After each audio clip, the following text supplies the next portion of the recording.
নমস্কার বন্ধুরা, বাঙালি রান্না বান্নাতে সবাইকে আমন্ত্রণ। যখনই নতুন কিছু খেতে ইচ্ছা করবে বা মনের মতো খাবার খেতে ইচ্ছা করবে, ইউটিউবে গিয়ে লিখুন বাঙালি রান্না বান্না আর সাবস্ক্রাইব করে দিন আমার চ্যানেল। আর আমার রেসিপির আপডেট সবার আগে পেতে বেল নোটিফিকেশানটা অন করে দিন। তাহলে চলুন দেখে নেওয়া যাক আজ আমি কি রেসিপি নিয়ে আসলাম। আজ আমি বানিয়ে দেখাবো আলু বিনসের তরকারি।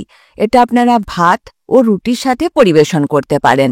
তাহলে দেরি না করে দেখে নিন মজাদার এই আলু বিনস আমি কিভাবে বানিয়ে থাকি। এখানে লাগছে বিনস মাঝারি মাপ করে কেটে ভালোভাবে ধুয়ে নিয়েছি। লাগছে আলু লম্বা লম্বা করে কেটে ভালোভাবে ধুয়ে রেখেছি। আলু আর বিনস দুটো মিলিয়ে আমি নিয়েছি 400 গ্রাম। আর সেই বুঝেই এখানে আমি মশলা ব্যবহার করব। রান্না করবার জন্য কড়াই বসিয়ে দেব। রেসিপিটা আমি বানাবো সর্ষের তেল দিয়ে। তেল গরম হলে আলু দিয়ে দিচ্ছি। আলু ভেজে নেব। আলু ভেজে নিয়েছি। এখন এই ভাজা আলু তুলে নেব। এই তেলেই বিনস দিয়ে দিচ্ছি। বিনস ভেজে নেব। বিনস ভালোভাবে ভেজে নিয়েছি।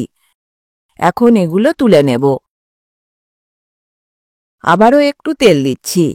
তেল গরম হলে একটা পেঁয়াজ কুচি দিয়ে দেব। পেঁয়াজ কুচি ভেজে নেব। পেঁয়াজ ভেজে নিয়েছি। এবার এতে একটা টমেটো কুচি দিয়ে দিচ্ছি। টমেটো তেলে একটু নাড়াচাড়া করে নেব। এরপর এর মধ্যে আদা রসুন বাটা দেব 1 চামচ, ধনে গুঁড়ো আধা চা চামচ, জিরে গুঁড়ো আধা চা চামচ, হলুদ গুঁড়ো 1 চামচের 4 ভাগের 1 ভাগ, আর লঙ্কা গুঁড়ো দেব আধা চা চামচ। তবে লঙ্কা গুঁড়োটা অবশ্যই ঝাল বুঝে দেবেন। যেহেতু গুঁড়ো মশলা ব্যবহার করছি, মশলা পুড়ে যাওয়ার ভয় থাকে, তাই এতে একটু জল দিয়ে দেব যাতে মশলা কষাতে সুবিধা হয়। এবার মশলা বেশ ভালোভাবে নাড়াচাড়া করে নেব। মশলা ভালোভাবে ভেজে নিয়েছি। এবার এতে ভাজা আলু দিয়ে দিচ্ছি। ভাজা বিনসও দিয়ে দেব। মশলার সাথে সব উপকরণ একটু নাড়াচাড়া করে নিচ্ছি। এবার এতে জল দিয়ে দেব। এতে কিন্তু জল খুব বেশি দেওয়ার দরকার নেই। সব উপকরণ যেন প্রায় ডুবে থাকে সেই বুঝেই জল দিলে হবে। আর দেব পরিমাণ মতো নুন। সব উপকরণ নাড়াচাড়া করে নিচ্ছি। গ্রেভি ভালোভাবে ফুটে উঠেছে।